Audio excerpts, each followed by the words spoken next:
اول ما اتكسرت معانا دي بقى بنعرف بعدين نعمل في الكتفين نفصلهم من بعض. بسم الله ما شاء الله، زي ما شايفين البط معايا عامل لحم احمر ازاي. بسم الله ما شاء الله، كل حته في البط شايله لحم احمر. يعني ان شاء الله كده احنا هو نازلين على الشتاء وعلى رمضان، فان شاء الله هنجيب حطه مع بعض ونوريكم يعني ايه افضل عليه او افضل علف لتربيه البط. بس لازم يكون عندك مكان، ما عندكيش مكان لا ما تربيش. البط بيحب مكان واسع كده. طبعا عندي الصدر كبير فقسمت الحته اللي من تحت دي حته وسطانيه كده، بتبقى وسط البطه يعني ما بين الوراك وبين الكتفين. دي بتبقى حته كبيره يعني ما شاء الله. البط ما بيبقى شايل لحم معاكي لا بينوب وبيقطع. لو عندك عدد افراد معاكي لا بينوبهم بقى، وكل واحد بياخد نايب حلو يعني. البط ده نوعه مرر، يعني ما بياخدش شهرين والله، من شهر 4 لشهر 6 ما شاء الله كان بالمنظر ده زي ما انتوا شايفين لحم احمر ازاي معايا. بسم الله ما شاء الله. يعني شايف البطايه شايله لحم احمر ازاي. طبعا دي لما بتستوي بتبقى حاجه حلوه قوي. اللهم صل وبارك على سيدنا محمد. كده انا هفصل الكتفين من بعض. طبعا يا جماعه انا في جنبي ميه بملح، برغم ان انا قبل ما احط البطايه دي في الفريزر كنت نقعاها وغسلاها، بس على بال ما الشوربه تستوي، يعني على بال ما الشوربه تغلي، اسفه، على بال ما الشوربه اللي انا هجهزها ليه تغلي بنقعه في ميه بملح، تاكيد نظافه يعني. يعني انا لو كنت مقطعه البطايه دي قبل ما احطها في الفريزر كنت حطيتها على طول، يعني انا زي ما شايفين البطايه نظيفه. بس على بال ما الميه تغلي معايا اللي انا هجهزها ليه برضو بحطه في ميه بملح، هتاكد بس ان هو ايه لو في اي دم بينزل منه. طبعا انا كنت عامله كميه فذبحتهم مره واحده، فعشان كده بصراحه ما كانش عندي وقت اقطعها يعني، فشلتهم زي ما هم مثلا. بس دي خلاص اخر حاجه معانا في الحطه اللي كنا ذابحينها ما شاء الله، الله اكبر، يعني من كام شهر ما شاء الله في الفريزر. كان طعمها طازه قوي والله، كانها لسه ذابحينها يعني، كان طعمها جميل قوي. هنا عندي بصل وطماطم، عندي بهارات الشوربه اللي هو ملح وفلفل. طبعا بنحط فيها بصل وطماطم. لو عندك جزر، انا ما كانش عندي جزر حقيقه، بس لو عندك جزر بيبقى جميل برضو. ولو في ورق لورا والله انا عندي بس نسيت احط. هنا عندي عيدان قرفه، عندي الماء والملح والفلفل مكعبين ماجي واغطي عليها تغلي. هنا طبعا الفاصوليا كنا صفيناها خلاص من الميه اللي احنا ناقعينها فيها، خليناها تغلي. عندنا بقى هنا ملوخية يا جماعة. أنا بفضل إن أنا عن نفسي يعني وأولادي بنحب بنحب أفضل حاجة الملوخية والرز والفاصوليا أفضل من المحشي. لا احنا يعني في ناس بتفضل طبعا خصوصا لما يكون بط تعمل محشي. أنا وولادي والله وأنا وجوزي يعني بنحب الملوخية والرز. أنا يمكن أكتر واحدة بحب المحشي فيهم يعني، فبقعد اكل فيه واحد. انما طبعا هم بيفضلوا الملوخيه والرز والسلطه، ده افضل اكل افضل من المحشي، بيحبوه اكتر من المحشي يعني. الولد الكبير ده ما بياكلش الا ورق عنب وغرقه ليمون. كده هنا الشوربه كانت معانا غلت ما شاء الله. طبعا هي بقت طعمها جميل، وبقى الشوربه اصلا من قبل ما ننزل فيها البط. يعني الخضار نزل الفيتامينات ونزل طعمه. انتوا شايفين الميه بالدم نزلت قد ايه. طبعا انا غسلته بعد ما طلعته من الميه دي، انا غسلته وسبته يصفي كمان في المصفايه. هنا الفاصوليا كانت خلاص اتسلقت. طبعا ما نهريهاش الفاصوليا يعني، لسه هتكمل سوا معانا في التسبيكه. كده هننزل بالبط زي ما بقول لكم ان الشوربه بقت طعمها حلو من قبل ما ننزل البط. عيدان القرفه مع البصل مع الطماطم، لو في ورق لورا في جزر مكعبين ماجي، ده بيطعم الشوربه قبل ما تنزلي الحاجه فيها. خلي البط يشرب من طعم الشوربه، من طعم الخضار اللي غلي، فبنسيبه يغلي شويه قبل ما ننزل البط يعني. كده بسم الله ما شاء الله، اللهم صل وبارك على سيدنا محمد. نزلنا بالبط زي ما بقول لكم الشوربه كان طعمها جميل بجد يعني، وكانت نضيفه طبعا. البطايه غسلنا مره واثنين وثلاثه. هنا بقى عندي بصل جاهز. طبعا يا جماعه انا بيبقى الجو حر عندي، فبخلي البصل جاهز عندي بالطريقه دي، بحمره واشيله جاهز، وفي نفس الوقت بينجز معايا في الطبيخ يعني منها بحتفظ بالخضار. طبعا البصل ما بيستحملش الحر، فبحمره واخليه جاهز في التلاجة. والطماطم كده. بس انا الفاصوليا بحب البصله بتاعتها تحمر، فهعيد عليه شويه. يعني الفاصوليا من الحاجات اللي بتحب البصلة بتاعتها تبقى مغمقة شوية.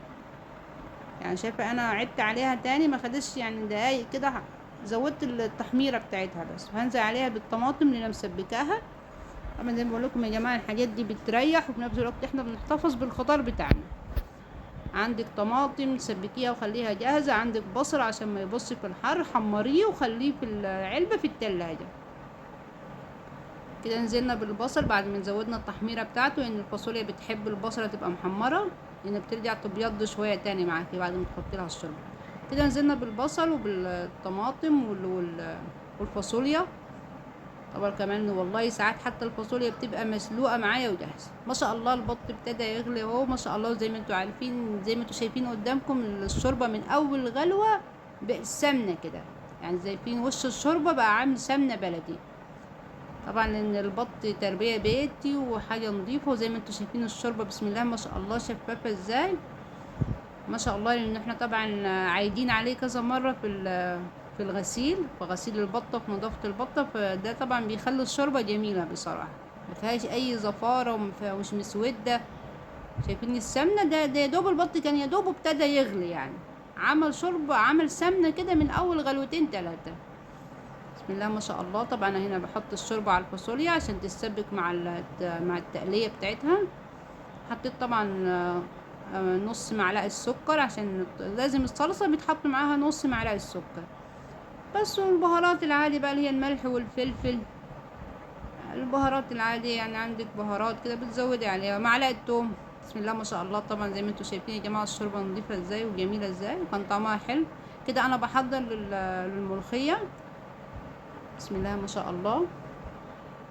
كده انا بصفي الشوربة هنا للملوخية. كنت نقلت الفاصوليا على العين بعد ما غلت، نقلتها على العين الواطية، حطيت مكانها حلة للملوخية.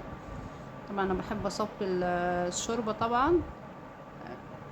بسم الله ما شاء الله. يعني البط لسه ما استواش معايا، وبسم الله ما شاء الله عمل شوربة جميلة، فكنت كل شوية بزوده مية مغلية. يعني احلى حاجة في البط ان هو بيعين الشوربة. هنا حطيت معلقة توم مع شوية هنحط بقى شوية ملح شوية فلفل. الفوران ده يا جماعة لاني حطيت ذرة كربونات، ذرة كربونات بسيطة عشان تحفظ خضار الملوخية. طبعا الملوخية عندنا في الصعيد يا جماعة احنا بننزلها زي ما هي ورق كده، بننزلها ورق في الشوربة زي ما هي، مش بنفركها قبل ما نعملها، لا احنا بنفركها بعد ما تغلي بعد ما تغلي غلوتين تلاتة، وبنفركها بقى بمفرك يدوي بيبقى موجود في كل بيت صعيدي، يعني يسموها مفرك يدوي. طبعا يا جماعة دي احنا عندنا في الصعيد بنعملها كده. وفي ناس دلوقتي بتستخدم اللي هو بيقولوا له الهاند بلندر بدل المفرك، يعني بيجيبوه مخصوص للملوخية وللويكا، بس الاساسي طبعا احنا اللي هو المفرك اليدوي ده. ولو انت حابه تجربيها وما عندكيش المفرك، لان المفرك ده بيبقى موجود في الصعيد بس، يعني ممكن بعد ما تغلي تعمليها بالمفرك بالهاند بلندر. كده انا الملوخيه بعد ما غلت طفيت عليها، وهنا بفركها كده زي ما انتوا شايفين بالمفرك، وهي ما تقولوش ان هي بتسقط او تسود، لا بالعكس والله بتبقى جميله قوي. احنا بنحب في الصعيد نعمل ملوخيه كده، دي طريقه عمليه الملوخيه في الصعيد، اللي احنا بننزلها ورق وبعد ما تغلي غلوتين ثلاثه بالكتير نفركها كده بالمفرك اليدوي بتاعنا. ده المفرك ده موجود عندنا في كل بيت في الصعيد، وفي منه خشب على فكرة، في منه خشب وفي منه الألمونيا زي ما انتوا شايفين. بسم الله ما شاء الله. من فركتين ثلاثة الملوخية كانت تستوي. زي ما بقول لكم في طلع دلوقتي بقى اللي هو الهاند براندر ده بيجيبوه والله مخصوص للويكا وللملوخية والكلام والحاجات دي. يعني ما شاء الله الملوخية لونها أخضر وما هياش مش ساقطة يعني في قعر الحلة. هنا احنا بنجهز للطشة. حطيت التوم مع معلقة زيت وسمنة زي ما انت حابة، زيت سمنة. انا بحب احط لها نص معلقة سمنة ونص معلقة زيت واحمر فيها التوم. اول ما تحمر معايا التومة بنزل عليها بالكزبرة. ما بحطش الكزبرة من الاول مع التومة، لان الكزبرة لو قعدت فترة طويلة على النار يعني بتمرر. اول ما تحمر معايا التومة، هتحمر اهي التومة معايا، هنزل عليها بمعلقة كزبرة. دي الطشة طبعا الملوخية المعروفة كل ست مصرية عارفاها، يعني بالشقها طبعا. هنا بقى هنحط الكزبرة وهنقول ايوه هنشهق بقى وننزل بالملوخيه. هي زي بس طبعا احنا الملوخيه عندنا بتختلف، اللي احنا بننزلها ورق ونعملها بالمفرق اليدوي. شايفين الملوخيه عملت عرق ازاي، وشايفين خضرة ازاي، وما هياش مش ساقطه في القعر الحله.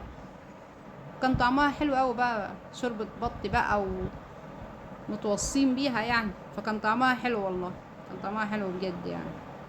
هنا بعد ما نزلتها من على البوتاجاز وحطيتها على الطشه، بديها فركه تاني عشان اتاكد بس ان هي ايه، فركت كويس وبقى لها عرق حلو يعني. دي طريقه عمل الملوخيه عندنا في الصعيد. الفراك ده موجود في كل بيت عندنا في الصعيد، وفي منه الخشب. اللهم صل على سيدنا محمد. شايفين الملوخيه لونها اخضر ازاي وجميل، بسم الله ما شاء الله، اللهم صل وبارك على سيدنا محمد. وكان طعمها جميل والله. انا حاطين معلقتين سمنه مع معلقه زيت، وهنحمر شعريه للرز. طبعا الفاصوليا دايما بقول لكم احنا بنحب اكتر حاجه بيحبوها، احنا عندنا الفاصوليا والرز ابو شعريه. يعني في ناس بتقول لك لا وليمه بقى المحشي عايز البط عايز محشي، لا احنا بنحب كده الرز بشعريه وفاصوليا وملوخيه. وبنعمل المحشي طبعا، كان موسم ولد النبي دلوقتي كنا لسه عاملينه مع فراخ مشويه، بس هما ما بيحبوش قوي بصراحه، بيفضلوا الرز والخضار يعني كده. طبعا اني انا الرز بعمله بميه وشوربه. بسم الله ما شاء الله. شايفين البط عامل شوربه ازاي، بسم الله ما شاء الله، سمنه يعني، سمني بلدي كده، شوربه عسل والله، شوربه عسل. طبعا ان الشوربه تقيله ما بعملش الرز بشوربه على طول، لا بزود الرز شوربه وميه. في ناس بتعمله بميه على طول، لا يعني لو عندك شوربه حلوه كده، لا حطي معلقتين كبشتين شوربه وزودي بقى الكميه ميه. يعني مع كبشتين الشوربه دول بيطعموا الرز بصراحه. في ناس بتعمله بشوربه على طول، انا ما بعملوش بشوربه على طول، خصوصا لما تكون الشوربه تقيله كده.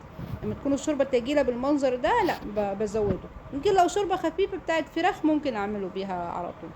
هنا زودت الشوربه ميه، وطبعا حطيت ورق لورا لاني ما كنتش حاطه مع الشوربه. انا طبعا افتكرت ان انا ما حطيتش مع البط ورق لورا، فحطيت مع الرز ورق لورا، وزودت ملح لاني زودت الشوربه الميه. طبعا انا محيقه الشوربه، بس لاني زودتها ميه زودت معاها ملح.